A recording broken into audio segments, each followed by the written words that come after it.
লোকে বলে চায়ের মধ্যে নাকি বিস্কিট ডুবে যায়, কিন্তু ডুবে তো আসলে তারা যায় যারা আসলে চা খায়। তো এটা আমি আমার এক্সপিরিয়েন্স থেকে বলছি। তো এরকম কেন বলছি পরে বুঝতে পারবে। তো হে এভরিওয়ান, কেমন আছো সবাই?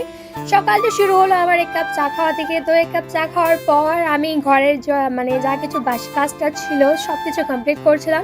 তো চায়ের বিষয়ে আমি এরকমটা বললাম, এর কারণ হলো আজ প্রায় 3 থেকে 4 বছর হয়ে গেছে আমি প্রত্যেক দিনই বলি যে আমি কাল থেকে চা খাওয়া বন্ধ, আমি কাল থেকে চা খাবো না। কিন্তু সেই সকালে ওঠার পর আমি চাটাই সবার প্রথমে ভাবি, মানে চা খেতেই আমি সবার প্রথমে যাই। তো এরকম প্রায় 3 থেকে 4 বছর হয়ে গেছে। আর চা খাওয়া নিয়ে এমন বলার কারণ হলো আমি যবে থেকে চা খাওয়া শুরু করেছি তবে থেকে আমি একটা বুঝতে পারছি যে আমার চোখের নিচে কালি পড়ে যাচ্ছে। তারপর আমার স্কিনটা ভীষণ কি বলবো, ড্রাই ড্রাই সবসময় থাকে।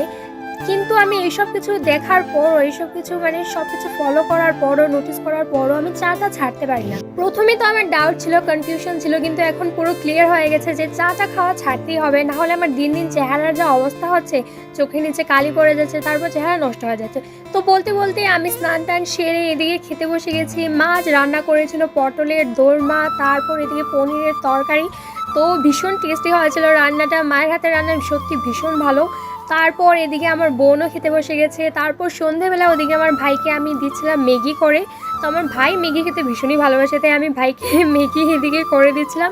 সন্ধেবেলা তো আমরা চা খাই, কিন্তু ভাই তো চা খায় না। হ্যাঁ, ওকে ম্যাগি না হলে মা ওকে তারপর চাউমিন টাউমিন অন্য কিছু বানিয়ে দিয়ে দেয়। তারপর ও খেয়ে দিয়ে তারপর পড়তে বসে যায়। তো এদিকে দেখো আমার ভাই এদিকে বসে বসে ম্যাগি খাচ্ছে, আর এবার ও যাবে পড়তে বসবে।